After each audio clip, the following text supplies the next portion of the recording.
Hello viewers, আসসালামু আলাইকুম। আমি সুরায়া সাদাব। আশা করি তোমরা সবাই ভালো আছো। আলহামদুলিল্লাহ আমিও অনেক ভালো আছি। আর ভিডিও শুরুতেই কি দেখতে পাচ্ছ, আমি সুন্দর একটা শাড়ি পরে বাহিরে বের হচ্ছি, আমরা ঘুরতে যাচ্ছি। আর এখানে আমি আয়নার সামনে এসে একটু নিজেকে দেখতেছিলাম যে শাড়ি পরে আমাকে কেমন লাগতেছে। তা দেখলাম মাশাল্লাহ অনেকটা সুন্দর লাগতেছে।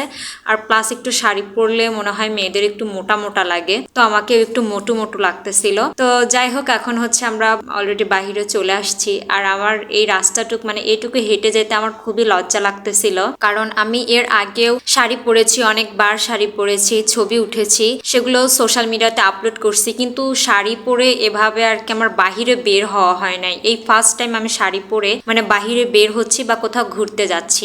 আর আমি আর তোমার ভাইয়া এখানে কাপল পরছিলাম, আমাদের এটা কাপল সেট ছিল।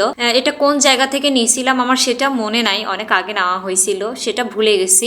কিন্তু দুজনের কাপল সেটটা অনেক সুন্দর। তো এই যে অটো নিয়ে আমরা চলে আসছি। আর আমি অটোতে আসার সময় তোমার ভাইয়াকে বলতেছিলাম যে অনেক সুন্দর একটা নিরিবিলি জায়গায় আমরা যাব, যেখানে কোনো গ্যালজাম থাকবে না, কোনো হইচই থাকবে না, কারণ যাব একটু বসবো, কয়েকটা ভিডিও বানাবো। তো সেজন্যই এই যে আমরা নদীর ধারে, আসলে এই এলাকাটা নাম কি আমি জানি না, আসলে ওইভাবে চিনিও না। তো এই যে আসছি, এখানে সামনে নদীর ধার আছে, তো এখানে অনেক সুন্দর হাওয়া দেয়, আর অনেক সুন্দর ভিডিও করা যায়। তো এখান থেকে কি কি ভিডিও বানাইছি অবশ্যই এগুলো তো তোমরা দেখছোই। আমরা সবাই চেষ্টা করি তোমাদেরকে নতুন নতুন কিছু ভিডিও উপহার দেওয়ার। তো যাই হোক, একদম চলে আসছি ভিডিওর শেষ পর্যায়ে। আর তোমরা কিন্তু অবশ্যই কমেন্টে বলো যে শাড়িতে আমাকে আজকে কেমন লাগছে। তো আল্লাহ হাফেজ।